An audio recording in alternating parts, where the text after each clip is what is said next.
Dito sa Pasig, mananaig kaya ang paayuda ni Sara Diskaya o ang good governance ni Mayor Vico Sotto? Running for a third and final term si Mayor Vico Sotto ngayong eleksyon. Pinakamalaking achievement niya ang paglaban sa corruption na nagbunga ng significant improvement sa serbisyo ng local government. Sinawatan niya yung kalakaran ng kickback sa procurements ng city government. Kaya taon-taon ay mahigit 1 billion pesos ang nasasagip nilang pondo. Dahil dyan, mahigit doble na yung budget ng Pasig City. From 10 billion pesos noong 2019, nung unang umupo si Sotto, tumaas ng tumaas, kaya ngayong 2025 ay mahigit 22 billion pesos na.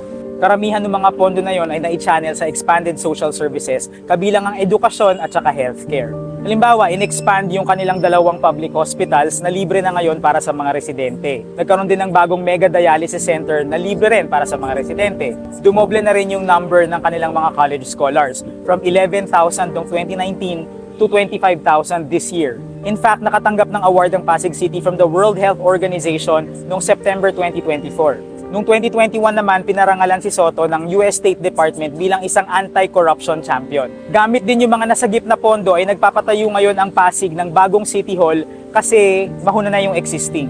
So sino itong challenger ni Sotto? Negosyante si Sara Diskaya at yung kanyang asawa na si Curly Diskaya. Sila yung may-ari ng St. Gerard Construction Corporation. Yun yung number 1 contractor for infrastructure nung nakaraang Duterte administration. In fact, yung pangalan ng kumpanya nila ay nasa ballot name niya. Ate Sara St. Gerard Diskaya. Kung maalala ninyo, yung St. Gerard yung nag-viral na sinaway ni Sotto dahil nagpagawa ng building ng walang permit. Si Diskaya rin yung isa sa sinasabing may-ari ng St. Timothy Construction na nag-back out sa joint venture with Miru Systems na magpo-provide ng technology para sa darating na eleksyon. Inamin naman ni Diskaya sa Rappler na isa nga siyang incorporator ng St. Timothy. Pero sabi niya, mula ro noong 2018 ay nag-divest na silang mag-asawa dun sa kumpanya at wala na silang kinalaman dun. Yung St. Gerard naman, may record siya ng blacklisting ng gobyerno. Once dahil sa isang delayed project at yung isa naman ay dahil sa umano ay peking tax certificate na sinubmit nila. Anyway, mula pa noong 2024 ay nagpaulan ng ayuda ang mga Diskaya sa bawat sulok dito sa Pasig. Bigas, pagkain, gamot, medical missions, iba't ibang klase ng ayuda. Sabi nila, tumigil na raw sila nung nagsimula ang local campaign period noong March 28. Ang main platform ni Diskaya sa pangangampanya ay malalaking infrastructure projects. Mga bagong ospital, pabahay, eskwelahan, palengke. Pero ang tanong, magiging contractor ba ng mga ito ang St. Gerard? Sabi nila, hindi raw kasi labag nga yun sa batas. So bakit sumasabak sa politika si Sara Diskaya? Sabi niya, gusto lang daw niyang makatulong sa mga tao.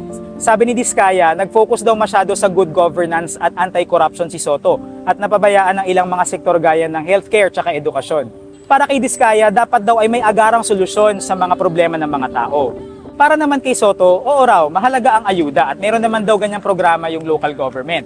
Pero mas mahalaga raw yung long-term solutions, yung mga pangmatagalang sagot sa mga problema na makakamit kung lilinisin at isasaayos ang burokrasya. So abangan natin kung pipiliin ba ulit ito ng mga botante dito sa Pasig.